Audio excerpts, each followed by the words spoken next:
Hi hello welcome back to ஜெடிக்கி kitchen. இன்றைக்கி broccoli பொரியல் ரொம்ப சூப்பராக எப்படி பண்ணலான்னு பார்க்கலாம். அதுக்காக ஒரு 400 கிராம் அளவுள்ள ப்ரொக்கோலி இந்த மாதிரி கட் பண்ணி வச்சுருக்கேன். ஒரு பேனில் கொஞ்சமாக தண்ணி வச்சுக்கோங்க.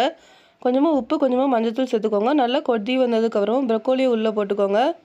ப்ரொக்கோலி சேர்த்ததுக்கப்புறமா ஸ்டவ் ஆஃப் பண்ணிவிட்டு ஒரு 5 நிமிஷத்தில் வடிகட்டி எடுத்துக்கோங்க. நான் ஒரு பேனில் கொஞ்சமாக எண்ணெய் ஊற்றிக்கிறேன்.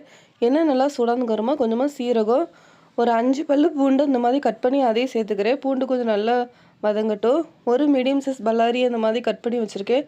அதையும் உள்ளே சேர்த்து நல்லா வதக்கிக்கோங்க. வெங்காயம் கொஞ்சம் வதங்கினதுக்கப்புறமா நான் ஒரு தக்காளி இந்த மாதிரி கட் பண்ணி வச்சுருக்கேன். அதையும் உள்ளே சேர்த்துக்கிறேன். தக்காளி கொஞ்சம் நல்லா வதங்கட்டும். தக்காளியுமே ஓரளவு வதங்கினதுக்கப்புறமா நம்ம வடிகட்டி வச்சுருக்கிற ப்ரொக்கோலியை உள்ளே சேர்த்துக்கலாம். நல்லா மிக்ஸ் பண்ணி விட்டுக்கோங்க. நல்லா மிக்ஸ் பண்ணிவிட்டு இந்த டிஷ்ஷுக்கு தேவையான அளவு உப்பு சேர்த்துக்கிறேன். கொஞ்சமாக மஞ்சள்தூள் சேர்த்துக்கோங்க. ஒரு அரை ஸ்பூன் அளவு சில்லி பவுடர் சேர்த்துக்கோங்க.